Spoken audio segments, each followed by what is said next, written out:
foolishness. Now you only get it in your night dress. Discard all the naughty nights for niceness. Landed in a very common crisis. Estamos en el Faradio abriendo la ventana de la energía del cambio, que es la sección que hacemos siempre de la mano de Solabria, que es la cooperativa comercializadora de energías renovables que tenemos en Cantabria.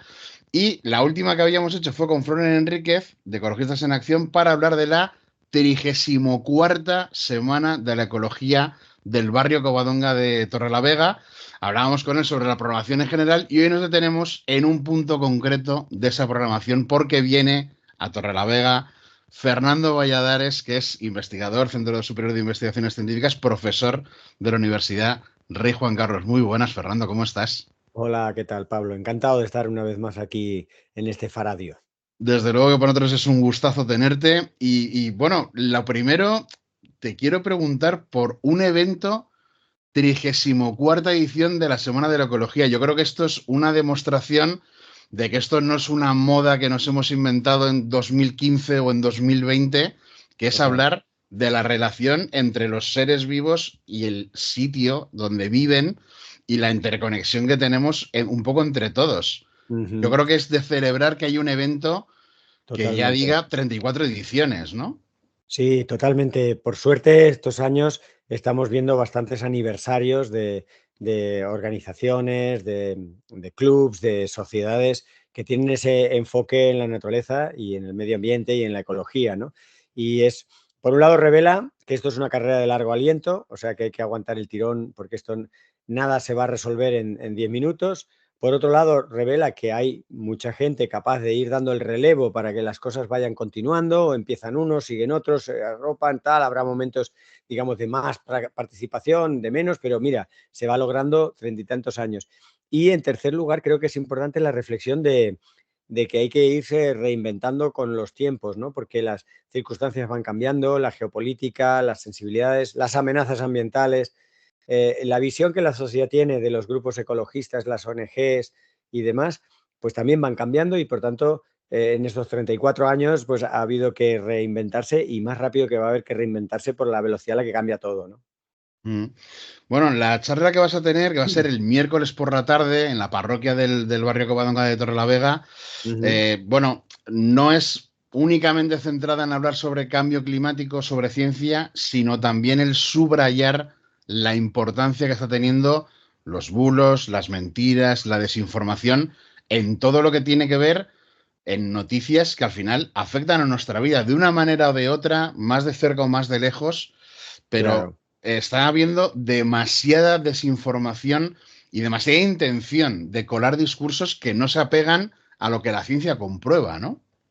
Totalmente. El enfoque que le voy dando a las charlas los últimos días y a la que le daré a esta charla, pues es un poco ver de convertir un problema que es, en fin, grave y preocupante, como es el cambio climático, como son las crisis ambientales y sociales, en realidad en una oportunidad para poner muchas cosas patas arriba y hacerlas colectivamente mejor, ¿no? Y me refiero un poco a lo que estás diciendo. La base de una democracia es la información.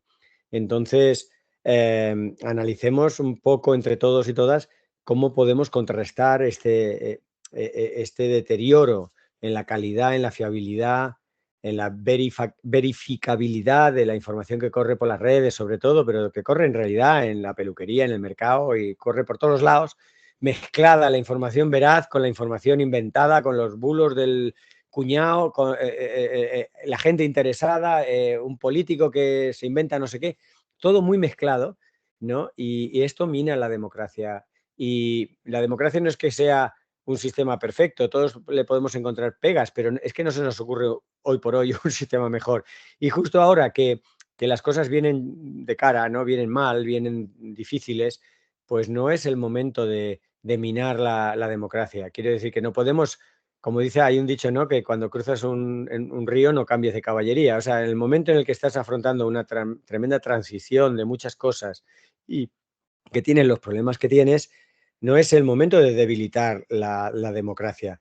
Y a mí, un trabajo que cito mucho, que reflexionaré y compartiré con la gente, es un trabajo desde el área de la humanidad que en enero me hizo reflexionar sobre que Eh, que, como diría yo, que la erosión de la democracia no es una consecuencia del cambio climático o de las crisis ambientales y sociales, como yo tradicionalmente y muchos habíamos ido entendiendo. Nosotros entendíamos el cambio climático como un proceso que en cascada iba teniendo muchos efectos, ¿no? La subida del nivel del mar, migrantes, pérdida de diversidad, enfermedades infecciosas, afección a la economía, todo como en cascada, ¿no? Y podías entender que en esa cascada acabara llegando al sistema democrático. Pero este trabajo que menciono, que a mí me hizo parar y reflexionar, es que no es una consecuencia del cambio climático y de la degradación ambiental el que las democracias estén afectadas y debilitadas, es un requisito. Cuando Mm. entiendes esto, de pronto te entra como un sudor frío y dices, ostras, ¿en serio? O sea que, por así decirlo, lo que están haciendo deliberadamente, con mayor o menor eficacia, Donald Trump y Elon Musk, pero también lo tenemos con Orbán, con Milei, con esta mujer a la que se le ha parado los pies, Le Pen, pero nos rodea, ¿no? Porque en España tenemos también la ultraderecha muy presente, ¿no? Con 80 y tantos escaños, en fin, que nos rodea todas estas simplificaciones extremistas y crispadoras, eh, que lo que van haciendo es minar la credibilidad de la gente en las instituciones, ¿no? Porque ya la gente ya no se cree nada, no se cree ni lo que se dice, ni lo que no se dice, ni lo que hacen, y entonces acaban con frases de esas, todos los políticos son iguales, esto no hay quien lo arregle. Mm. Precisamente eso es lo que se busca. Ese es el objetivo. Es un requisito minar las instituciones, es un requisito minar la confianza de la gente en los alcaldes, en los presidentes, en las concejalas. ¿Para qué? Pues para poder poner plantas fotovoltaicas sin fin, para poder hacer explotaciones del turismo sin fin, para poder darle rienda sin ningún contrabalance, ningún contrapeso, ningún freno a una economía que no conoce digamos, límites, ¿no? Y lo que sí conocemos límites somos los que estamos en estos temas de medio ambiente y aspectos sociales. Claro que entendemos que hay límites, pero claro, si tú tienes una economía que empuja y no se autolimita, y la sociedad y la democracia, que suponía una manera de balances, está debilitada, pues esta economía entra hasta la cocina. Y por tanto, Mm. ver la erosión del sistema democrático, de las instituciones, como un requisito para poder, por ejemplo, drill, baby drill, ¿no? Extraer hasta la última gota de petróleo. Para poder hacerlo, tienes que cargarte la confianza de la gente en las instituciones, la democracia, el debate fértil, la disparidad, la búsqueda de equilibrios y balances, ¿no? Pues tienes que cargarte todo eso para poder drill, baby drill, ¿no? Para poder salirte con la tuya, con tu proyecto económico completamente extraterrestre y lunático, ¿no? Y eso es de las cosas que querré desarrollar, pero también como me gusta hacer, siempre no sé, nunca sé si me paso o no llego, le quiero poner un poco de cierto optimismo, ¿no? Y de decir, Mm. esto puede ser una oportunidad, lo cual no quiere decir que sea fácil, pero sí que hay una oportunidad, un momento de si abrimos todos bien los ojos y enfocamos bien de dónde viene el problema más al fondo, que simplemente me han puesto una macrogranja al lado de casa o van a matar a 40 lobos, que sí, que son problemas concretos, pero si vamos un poco más allá porque abrimos bien el foco, eh, nos atrevemos a cuestionar este tipo de cosas que estoy diciendo, a analizar que nos estamos cargando la manera de contrarrestar y tomar decisiones un poco más ricas, también escuchando a la ciencia, pues puede ser una oportunidad. Entonces yo lo quiero ver como una oportunidad para salir mejor de esta situación. No solo resolver y poner parches ante lo más urgente, sino decir, espérate, esto tiene calado, vamos a, vamos a atrevernos y vamos a hablar de prosperidad. Por ejemplo, una de las cosas que le digo a la gente es que reivindiquemos nuestro derecho todos y todas a definir qué es prosperidad. Que el Banco de Santander puede tener su definición, pero que a lo mejor en el municipio de Torrelavega tienen otra definición. O que el Mm. sector ganadero o el sector de las artes escénicas tienen otra definición. Y que me perdonen, pero yo creo que desde la ciencia, desde el número, de la física y la matemática, el Producto Interior Bruto es una parte muy, muy pequeña de la prosperidad. Entonces, que todos y todas podamos ser más más proactivos en qué es la prosperidad y, por tanto, pedirle a nuestros responsables políticos, exigirle también a las empresas que puedan comprometer esa visión que entre todos y todas podamos construir de prosperidad, un futuro que nos ilusione, que aunque tengamos ahora que dejarnos la piel en el camino porque no va a ser fácil hacer todo lo que toque hacer, pero tenemos esa ilusión porque decimos, es que esa idea de prosperidad la hemos construido entre todos y nos mola a todos. No es perfecta, pero es una idea, digamos, de consenso. No es la idea de una institución bancaria o de una economía de mercado que te dice, hay que crecer, crecer, crecer, que esto es insostenible, ya lo estamos viendo, pues sí, hay que crecer, todos trabajando como locos, 12, 8, 14, 25 horas en el día si lo estuviera, ¿no? Que no somos ni sanos ni felices y que estamos reventando los límites planetarios. Pues hagamos de todo esto una oportunidad para hablar claro, para provocar un poco un pensamiento más radical. Cuando estás en la peluquería, pues a la persona que tienes al lado empieza a decir cosas un poco absurdas, pues le dices, hombre, no me digas, pero tú en realidad, ¿de verdad quieres trabajar 18 horas? ¿O tú de verdad te parece bien que el campo huela a mierda de cerdo? O sea, en fin, que hablemos, cada uno en su estilo y con lo que más le preocupe y tal, pero que hablemos todos con cierta urgencia y con mucha claridad de qué es la prosperidad, qué es lo que está pasando, que no guarda mucha relación con ser sanos y felices y con ser prósperos, y cómo podemos todos realmente reorientar un poco el asunto y convertir este problema, que cada vez se va haciendo más grande, más grande, más grande, en una oportunidad.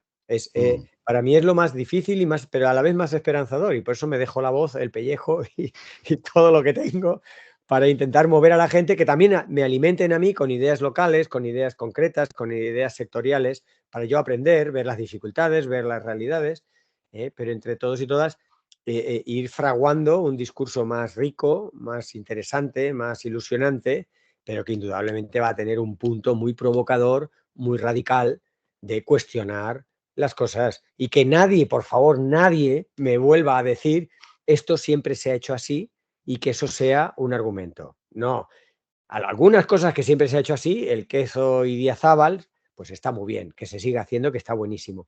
Pero hay cosas que hay que revisar muy profundamente, que nadie me diga que esto siempre se ha hecho así y ya se quede tan ancho. Mm. El caso es que esto no es una cuestión solamente de la política, que tú dices que bueno, se puede convertir en algo muy perverso por tener esa idea de yo tengo que destruir a esta parte de la política para hacer prevalecer la forma de hacer las cosas que yo quiero. Claro. Pero la cuestión es que esto llega también hasta los que sois divulgadores científicos. La última vez que hablamos contigo fue en estos días súper trágicos, justo después de la Dana en Valencia, que estábamos realmente apenados por lo que había pasado. Pero el caso es que la ciencia llevaba mucho tiempo advirtiendo de que estas cosas iban a ocurrir y también entráis los científicos en el foco de lo que hay que desacreditar a toda costa porque desmonta un discurso. Totalmente. Hay en esto que estás contando, hay por supuesto varias dimensiones. Hay una dimensión, digamos, de casi patología del odio, ¿no? Hay personas que canalizan en esa agresión, en ese descrédito, en esa descalificación, un montón de insatisfacciones o de estrés, ¿no? Y hay una cierta patología.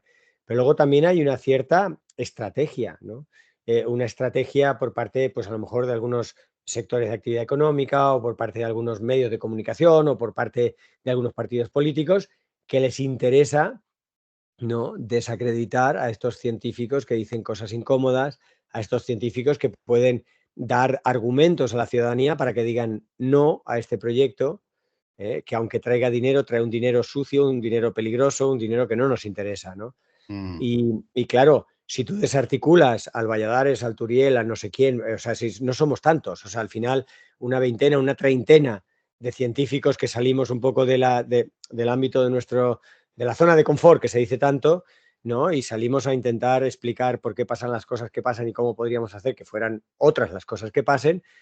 Si a nosotros nos asustan, nos bloquean, nos intimidan, incluso nos lleguen a agredir físicamente, pues es muy cost effective. O sea, es una cuestión que es con poco esfuerzo, porque vas a una persona, a dos, a tres, a 20 como muchas, Mm. estás generando un parón en lo que puede ser un movimiento social o una contestación más general de todo un municipio, de toda una región o de todo un sector de actividad económica. Y eso, claro, pues forma parte de una estrategia. Eso segundo da miedo. Lo primero también da algo de miedo porque un solo psicópata puede coger un cuchillo y liar la parda, pero es más puntual, ¿no? Lo segundo da bastante más miedo porque puede tener un efecto, ¿no?, de manipular las elecciones, que lo estamos viendo como unos países entran en las elecciones de otros países, que ya nadie sabe muy bien cuando se vota en Europa o en España, si los que votan están influidos por bots de Rusia, en fin, esto es un lío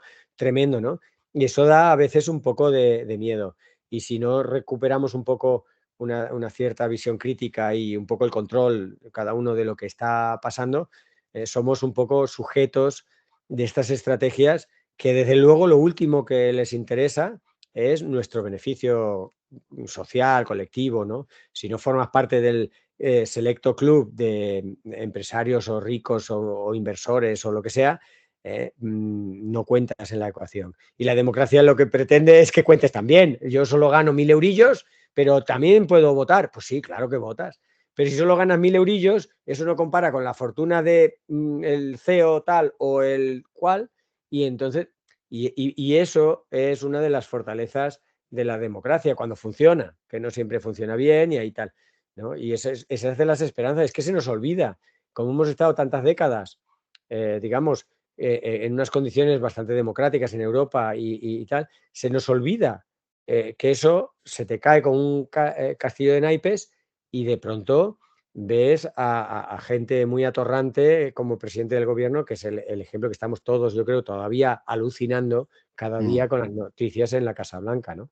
Pero mm. esas cosas pasan, han pasado en ese país, pueden pasar y en grado menor, no tan exagerado, si no actuamos un poco de centinelas o de custodios de la democracia o de los valores, llamadlo como queráis, porque hay veces que uno emplea la palabra democracia, yo empleo a veces la palabra civilización, en fin, cada uno use la palabra que sea, pero esa visión un poco general que va más allá del medio ambiente, de las leyes, de la economía, de la historia, de la salud, todo eso más o menos, de pronto se puede ver muy cuestionado si no estamos vigilantes en las coyunturas en las que estamos.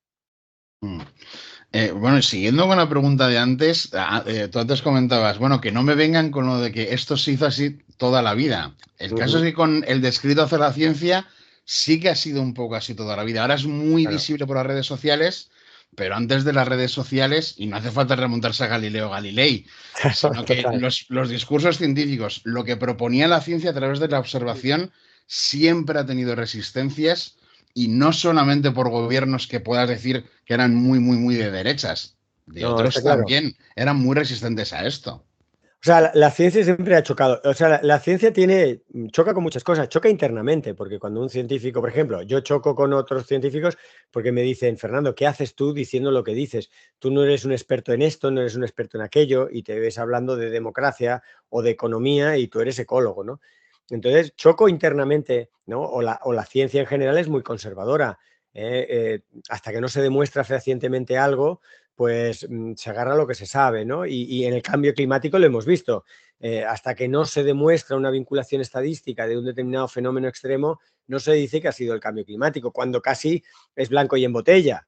Y al final la ciencia, unas semanas o unos meses después, acaba. O sea que la ciencia tiene también mecanismos que la revisan mucho internamente. Y en estos tiempos que corren, la ciencia internamente también va algo lenta y por eso se queda a veces un poco corta. Pero luego externamente, como estás diciendo, de toda la vida, la ciencia ha dicho cosas incómodas, ¿no? Y entonces cuando la ciencia apunta a la luna hay gente que te ve el dedo y se carga al mensajero o al del dedo, ¿no?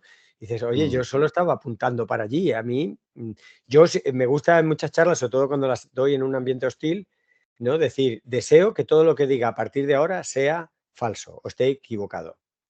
Deseo mm, estar equivocado, pero cambiaré de opinión cuando alguien me lo demuestre, no porque opine o porque le he oído a alguien en el pasillo, ¿no? Sino que me demuestren que el cambio climático está mal. Ojalá el cambio climático sea un bulo. A mí todos los días en las redes hay alguien que me sale y me dice, uy, ese es el bulo de las izquierdas, uy, eso hay muchos científicos que no se lo creen. Y digo, a ver, ¿cuántos? Son una minoría y si los trazas, casi todos tienen conexiones con una energética o un Mm. vínculo extraño o oscuro con la política, o simplemente también hay un porcentaje de científicos que se les ha ido un poco la pinza o que representan a un sector pues un poco extraño. Pero tú miras y por cada científico de esos negacionistas que pudieran apelarse, hay, te digo, 150.000, 200.000 científicos en paneles, en sociedades científicas, con un sistema de filtro que te van contrarrestando aquello, ¿no? Entonces, ahí sufres otras amenazas, otras críticas, y luego directamente, pues el establishment o los poderes fácticos o como lo quieras llamar, pues ante la verdad incómoda, muchas veces son implacables. El gobierno de Trump, por seguir con ese ejemplo, ¿no? ¿Qué está haciendo? Pues a los científicos los está dejando sin financiación. A los científicos jóvenes no les renueva el contrato. A los seniors no les da proyectos de investigación, pero esto en áreas tan importantes como la sanidad. ¿Eh? Quizá todos sepan que un científico francés lo devolvieron en caliente y no pudo entrar en el país porque en su WhatsApp había algunos comentarios críticos con el gobierno de Trump, ¿no? Quiero decir, claro, pues ahí tenemos un caso un poco distópico y exagerado, pero en grado más pequeño, ¿tú crees que le interesa en Cantabria a un empresario que venga a un Valladares o un no sé quién a decir este no es el proyecto más sostenible ni que más beneficios trae a la sociedad? Cuando el empresario había conseguido una inversión de no sé dónde, ya lo tenía, y ya se estaba frotando las manos, ¿no? Diciendo, ostras, con esta carretera de alta montaña voy a traer a no sé cuántos y voy a poder abrir un multicentro del no sé qué o hacer de Potes un parque multiaventura. Y te llega un científico y te dice, mira, yo puedo ser ecologista como puedo ser patinador, pero desde la ciencia te digo, esto no es sostenible. Esto trae un pelotazo que enriquece a unos pocos y empobrece a todos estos. Claro, eso es heavy metal, eso es muy duro. Mm. Entonces el empresario hará lo posible porque a ti no te publiquen nada en ningún periódico y algunos políticos incluso verán la forma de, no sé, de sancionarte, de cuestionarte. Y eso, y a todo esto hay que sumar, por si fueran pocas, los límites internos, las amenazas externas, pues además hay que tomar conciencia de algo que es doloroso para los que nos hemos salido un poco de la zona de confort, que es que la ciencia no es suficiente para cambiar nada. Ujú. La ciencia es solo una, no sé, una herramienta, un dato, una palanca, pero si no hay voluntad social y política, no pasa nada. O sea, tú Ujú. ya te puedes plantar en un parlamento, como nos invitan muchas veces a hacer una exposición sobre el cambio climático, sobre las plantas de biogás o sobre lo que sea, especies invasoras o lo que sea, ¿no? Y luego si las señorías echan ahí un análisis electoralista y dicen, si yo apoyo esto no me van a votar, o en mis tejemanejes con los acuerdos con las otras fuerzas políticas no me cuadra, no pasa nada, ¿no? Ujú. Si la ciudadanía, y luego también está ese cortoplacismo en todos y todas, ¿no? Que es que somos un poco cortoplacistas, aunque no nos guste admitirlo, ¿no? Y hay mucha gente que dice, prefiero 3 euros hoy que 30 mañana. Entonces, muchas de las cosas que estamos proponiendo desde la ciencia tienen una escala temporal, pues que requiere confiar en ese plan, tanto sea el sistema de educación o la sanidad o el medio ambiente, son cosas de cierto recorrido. Y ya no es solo el político que se renueva cada 4 años, es que incluso, y eso es de las cosas más amargas, ves que que levanten la mano en esta comunidad de vecinos los que quieren 3 euros hoy o los que esperaremos unos días para tener 30 euros. Todos dicen, no, dame los 3 euros hoy. Ostras. Y a ver cómo, con qué narrativa, cómo explicas las ventajas de esperar un poquito, ¿no? Para no arruinar lo que puede ser un negocio. Y con los ejemplos de Cantabria, ostras, la naturaleza es una fuente de placer, de salud, de riqueza económica en el largo plazo.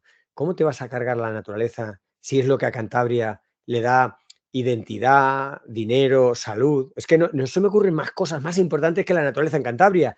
Ujú. Entonces, claro, sobreexplotar la naturaleza en el corto plazo te permite pequeños pelotazos o no tan pequeños, y dices, y has dejado a la gente sin identidad, sin recursos en el largo plazo. Y, Ujú.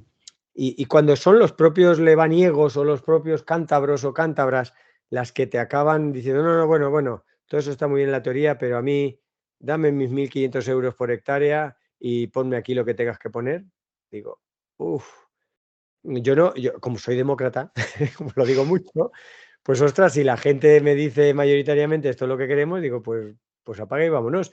Pero me da la sensación de que muchas veces no están suficientemente bien informadas. Por eso estas jornadas son tan necesarias y yo voy encantado siempre que la agenda me lo permite.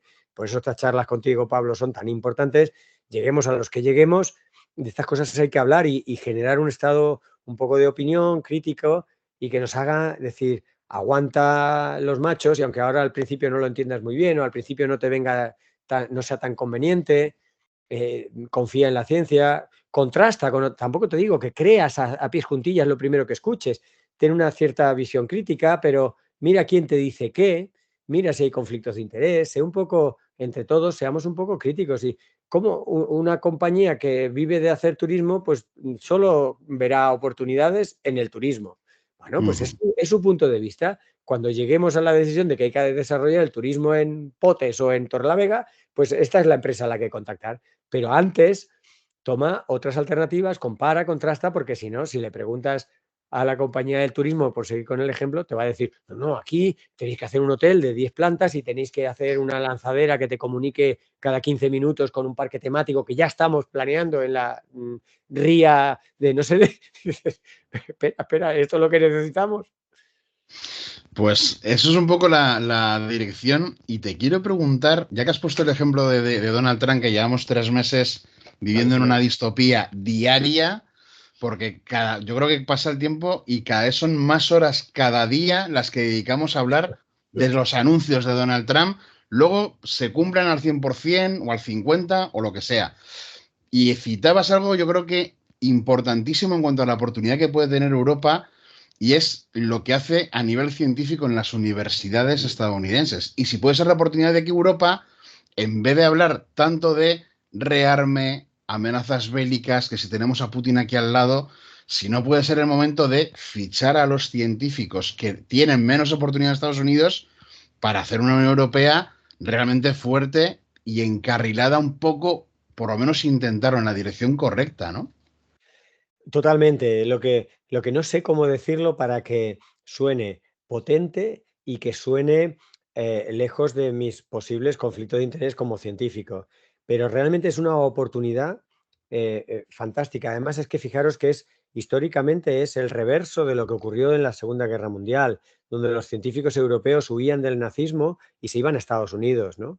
Y ahora tenemos la situación contraria. El fascismo, nazismo embrionario de Donald Trump y Elon Musk está haciendo que muchos científicos de allí emigren a Europa. Podemos recapitalizar científica e intelectualmente Europa con buenas cabezas, ¿no? Aprovechando esta oportunidad. Y de hecho, hay programas ya en la Unión Europea que se han acelerado. Hay programas, Atrae, por ejemplo, en España, ¿no? Que van buscando precisamente consolidar esa posible oleada o al menos esa corriente de científicos y científicas más jóvenes, más mayores, más consolidados, más jóvenes promesas que puedan venir a Europa. Pero fíjate, me parece también interesante, no soy muy partidario de las cifras porque se confunden o son difíciles de recordar, pero quedémonos con ese número de 800.000 millones de dólares, euros, ¿no? Que son más o menos equivalentes. Ese es el dinero del rearme, ¿no? Pero ese es el dinero que Norteamérica destina a la I+D y que es mucho más dinero del que destina Europa a la I+D. Ujú. Entonces, y recordemos una frase clásica. Yo cuando estaba en el paro, digamos, y cuando muy, muy incierto mi futuro como científico en España, gritábamos, ¿no? Que los países no investigan porque son ricos, sino son ricos porque investigan. Ujú. Que parece un juego de palabras, pero si lo piensas un poco, realmente lo que hace rico a un país es investigar, ¿no? Es ser el mismo el creador de patentes, el mismo el creador de la promoción del conocimiento, ¿no? Bueno, pues Estados Unidos, invirtiendo tanto dinero, se hizo muy rico porque invertía mucho, ha invertido tradicionalmente mucho en ciencia y eso le ha dado el poder que ha tenido durante décadas, ¿no? Ahora Europa está en una situación en que, ¿a dónde va a dedicar 800.000 millones? A rearmarse. ¿Rearmarse para defenderse de qué? ¿A bombazos? ¿De qué amenazas? Y no sería un rearme muy eficiente poner ese dinero, si no todo, una parte importante más de la que ya tiene pensado, porque digo que Europa no son tontos, por así decirlo, ni nuestros gobernantes lo son tampoco, ¿no? Y una parte ya lo están implementando, pero ¿por qué no más todavía, ¿no? De ese rearme pasar a un rearme en lo técnico, en lo científico, en lo intelectual, ¿no? Y convertirnos, eso va a llevar algo de tiempo y volvemos a otra de las paradojas que mencionaba antes, ¿no? No va a ser instantáneo. Tú inviertes 800.000 millones hoy y no tienes los resultados mañana, los tienes pues en diferido, ¿no? Que decíamos con un famoso contrato. Pues, pues esa es la visión que tendríamos que tener. Y eso forma parte de lo que digo muchas veces como la oportunidad, ¿no? Que hacer de todo esto que está jodido, que está difícil, que tiene muchas espinas, hacerlo una oportunidad. Y una oportunidad con miras altas, ¿no? Con una gran ambición. Es decir, es una oportunidad para un punto de inflexión, no es una cosa instantánea, no vamos a cambiarlo todo para mañana. Llega Valladares a Torrelavega y al día siguiente Torrelavega brilla como los chorros del oro, ¿no? Pues no va a pasar, por muy inspirado que esté ese día. Llega a Europa, invierte 8.000 millones de euros en la I+D y al día siguiente Europa está liderándolo todo. Tampoco va a pasar, ¿no?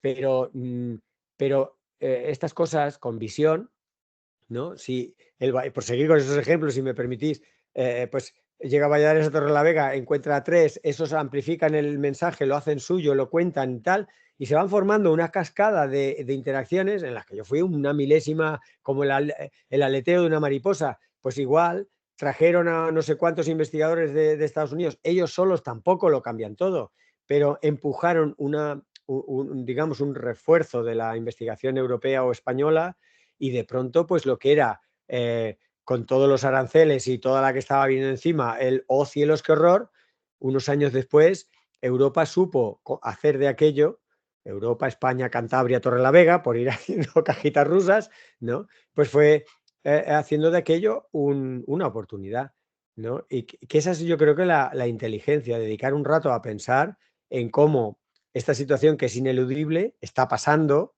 el cambio climático está pasando, los aranceles están pasando, todos estos amenazas y desafíos están pasando. Pues pensar un poco y decir, ¿cómo puedo aprovechar esa dificultad para decir, espérate, me voy a reforzar en lo importante y vamos a salir reforzados? Que a lo mejor el Producto Interior Bruto se resiente, bueno, pues como me gusta muchas veces decir, que le den al Producto Interior Bruto. Es solo una variable más, hay 1000 variables más, ¿no? Que no tiene una traducción en riqueza monetaria, pero que tienen traducción en eso, en bienestar, en certidumbre, en seguridad, en otros intangibles a veces, ¿no? Que no cotizan en bolsa y que nos hacen la vida mejor y sentirnos orgullosos, ¿no? De formar parte de esto, ¿no?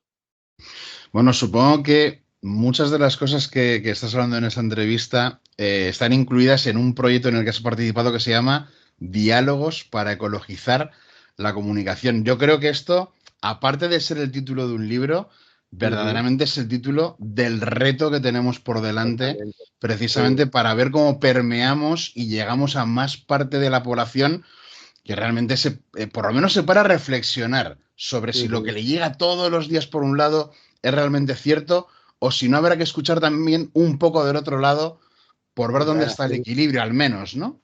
Sí, fíjate que este libro, ¿no? De reecologizar la comunicación surgió de unos diálogos que tuvimos hace algunos años, yo creo que ya fue ahora un par de años, y que empezaron como diálogos en ambos lados, ¿no? Y se hablaba de los ambos lados del Atlántico. Entonces había Iberoamérica y España, ¿no? Y Portugal, ¿no? Entonces estaba Portugal y España a este lado del Atlántico y varios países iberoamericanos con personas, con intelectuales, con científicos, con activistas, ¿no? Que participábamos en estos diálogos un poco bilaterales, abiertos, algo provocadores, que sacábamos temas como los que estamos mencionando, ¿no? Cómo la transversalidad de la ecología, del medio ambiente, ¿no? debía permear en los diálogos. Entonces los diálogos no tenían que centrarse en el lobo o el cambio climático necesariamente, pero sí que el lobo y el cambio climático tenían que permear, tenían que ser muy transversales a los diálogos habituales.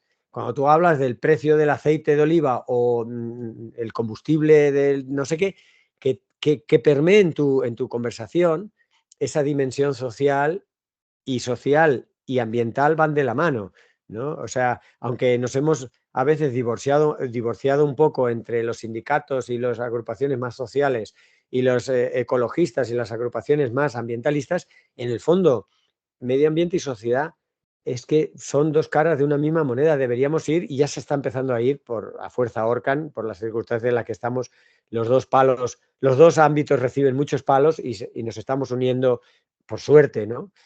Y, y hay que todavía unirse más. O sea, siempre que diga, al menos yo y cada vez más gente, algo ambiental o algo social, que mentalmente el que nos escuche haga la vinculación, porque las dos cosas están muy conectadas, ¿no? Y estos diálogos que dieron lugar a ese libro que acaba de salir, pues reflejan un poco este tipo de intentos, de impulsos, de todo lo que podemos ganar ecologizando las conversaciones, los diálogos. Mm. Y aprovecho para preguntarte por otro trabajo, este sí tuyo, las pandemias. ¿Qué sabemos de las Mm, pandemias? Porque esto, mm, acabamos de cumplir el 5º aniversario, Exacto. da un poco de sensación de que nos estamos olvidando, que también tiene su punto normal en cuanto a que pasamos una cosa tan extraña y tan rara y además tan dolorosa, que evidentemente queremos huir un poco de eso. Y ahora Totalmente. ya estamos escuchando que si la gripe aviar, que si el salto. Sí. ¿Realmente tú crees que estamos en un riesgo de que nos vuelva a pasar algo, aunque no sea tan grande, pero algo grave en un corto espacio de tiempo? Sí, ya no solo lo creo yo, son por desgracia los resultados, digamos, estadísticos, las probabilidades. Es un tema complejo, multifactorial y por tanto no hay una certeza absoluta de decir en 5 años tendremos una pandemia y el agente causante será este o aquel, ¿no? Como Ujú. dice, la gripe aviar es una amenaza cierta que va creciendo. El virus, por cierto, muy pariente de nuestro COVID, aquel que nos causó, ¿no? Bueno, el coronavirus que nos causó la COVID-19, pues está avanzando mucho en su compatibilidad con la fisiología humana. Lo que empezó siendo un virus limitado a las aves pasó a los mamíferos, de los mamíferos salvajes empezó también a estar en mamíferos en granjas, ahora lo vemos que se pasa también de mamífero a mamífero, ya hay gatos que toman la leche de las ubres de las vacas que se ven contagiados. La cosa, ya ha habido algún caso aislado en humanos. En fin, es un ejemplo más, tiene un cierto nivel de preocupación, pero en este libro de las pandemias, que de alguna manera se gestó en la COVID, no sé si algunos recuerdan que salí bastante en la tele en aquellos años, en el 2020, 21, hablando un poco de cosas como la vacuna ya la teníamos y nos la hemos cargado cuando estábamos tan obsesionados y tan angustiados a ver si conseguíamos por fin una vacuna para la COVID, ¿no? Yo salí con aquella frase que fue deliberadamente provocadora, ¿no? Decir, ya teníamos la vacuna era una naturaleza en buen estado, ¿no? Las pandemias generadas por una zoonosis, por un agente infeccioso de origen animal que salta al humano, eh, mm, son frenadas, reducidas en peligrosidad o en probabilidad en una naturaleza rica en especies y funcional. Ujú. Eso es una de las tantas cosas que ilustro en el libro, pero el libro me divertí mucho haciéndolo, aunque hay piezas que escribí hace 5 años, luego las he ido matizando y aprendí mucho de la historia, ¿no? El libro tiene una parte cortita, es un libro muy ligero, pero por tanto tiene la ventaja de que se lee rápidamente y hay muchas referencias para el que quiera que pueda ir profundizando y saltando a otras lecturas.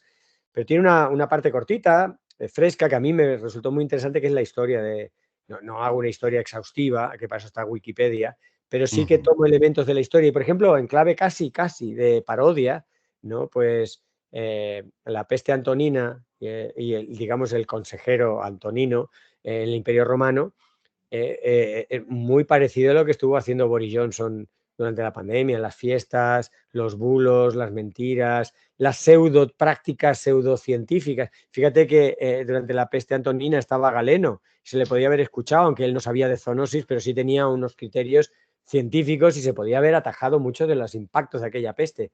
Y sin embargo se dedicaron a hacer bulos, a hacer fiestas, a negar la realidad, a huir en el caso de Antonino y se llevó la enfermedad consigo que le acabó matando, pues a Boris la enfermedad le acabó matando electoralmente o políticamente, ¿no? Aquellas fiestas le costaron Entonces, en la historia me ha resultado interesante. Creo que la historia nos puede enseñar a aceptar las pandemias y las enfermedades infecciosas de gran escala El criterio, digamos, el aspecto sanitario, que también abordo en el libro, nos puede enseñar a atajarlas una vez que tienen lugar, ¿no? A gestionarlas lo mejor posible, pero solo la ecología y la evolución, que son las partes, digamos, mi fuerte, y ahí saco pecho, digo, solo la ecología y la evolución nos pueden realmente ayudar a prevenirlas, ¿no? A anticiparlas y reducir los riesgos. Y con la degradación ambiental, los riesgos de zoonosis se han multiplicado muchísimo. Se calcula que ahora mismo hay un riesgo de un 38% en la próxima década de una pandemia, cuando antes el riesgo era infinitesimal. Porque muchos de los factores que llevan a una pandemia, cada uno por separado los estamos amplificando. Muchas veces de forma inconsciente, no es que lo hagamos a propósito, no está tan claro, mucha gente no sabe, o muchos, digamos, personajes de la actividad económica son conscientes de que con estas prácticas, ¿no? Las macrogranjas, por ejemplo, son un caldo de cultivo, ¿no? De pandemias, de enfermedades infecciosas, la gripe aviar, que has puesto de ejemplo, ¿no? Pues en las aves de granja, de ahí es de donde tienes un experimento a gran velocidad en el cual cuando de pronto un patógeno, sea un virus, una bacteria, lo que sea, encuentra allí el truco, ¡guau!, rápidamente se expande en individuos que genéticamente son muy parecidos, aquello no hay quien lo pare, suele salirse de esa macrogranja y ya tenemos un gran lío. O la resistencia bacteriana, que se está convirtiendo en la pandemia silenciosa, en una pandemia que no llama tanto a la cara, pero ya hay cientos de miles de personas al año que mueren porque los antibióticos no son eficaces, y esa resistencia, una quinta parte, por ejemplo, se ha alcanzado por el abuso en las macrogranjas, y en general se está acelerando por un uso muy poco responsable de los antibióticos. En fin, que ahí tenemos muchos frentes que en el libro abordo, y que luego, pues un poco como decía antes con lo de la oportunidad, yo creo que es que esa idea de fondo me lleva años obsesionando, ¿no? Entonces, el miedo, entre comillas, o los aprendizajes relacionados con una pandemia nos pueden hacer cambiar nuestra relación con la naturaleza. Y como muchos dirían, y ni tan mal. O sea, ganaríamos muchas cosas. A los que nos gusta el campo, nos gusta la naturaleza, pues lo vemos como muy próximo. La gente que vive más alejada de eso, pues hay que un poco como que argumentarle más, pero cambiando la relación con la naturaleza, resolvemos muchas cosas.